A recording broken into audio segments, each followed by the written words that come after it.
আসসালামু আলাইকুম।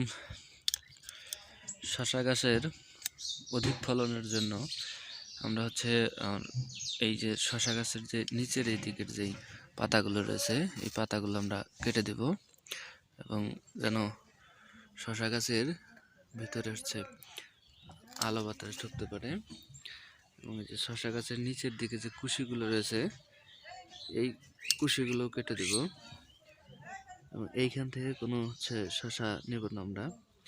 এই নিচের দিকের এই ডালগুলো কেটে দেবো যেন শশার গাছটি সুন্দর করে বৃদ্ধি পেতে পারে এবং নিচের দিকে আলো বাতাস ঢুকে।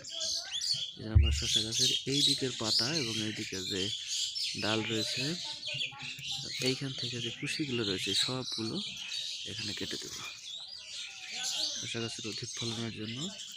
দেখেন গাছটা কত সুন্দর হয়েছে। আমি বালতির ভিতরে এই শশা চারা রোপণ করেছিলাম।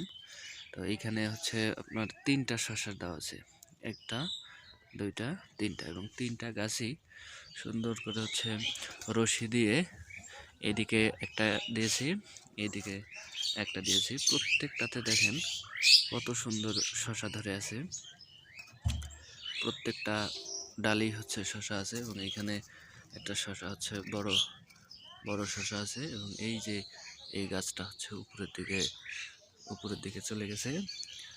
এইদিকে আর একটা গাছের এই যে এখানেও শশা আছে। তো এইদিকে প্রত্যেকটা গাছে অধিক শশা রয়েছে। এই শশা গাছের এই যে নিচের দিকের যে পাতাগুলো রয়েছে এই পাতাগুলো কেটে দিলে এখানে আলো বাতাস ঢুকবে। এগুলোকে কেটে দিচ্ছি, এটাই সার হিসাবে এখানে থাকবে, পচে গিয়ে এখানে সার হবে। এই শশাটাই এখানে সার হয়ে যাবে, মাটির ভিতরে দিয়ে দিলাম। তো এইভাবে চাইলে আপনারা শশা গাছ কাটতে পারেন এবং শশার যদি পরিচর্যা করেন তাহলে অবশ্যই এই শশা গাছ থেকে অধিক শশা পাওয়া যাবে। এখানে দেখেন আর একটা শশা উপরের দিকে শশাগুলো বড় হচ্ছে।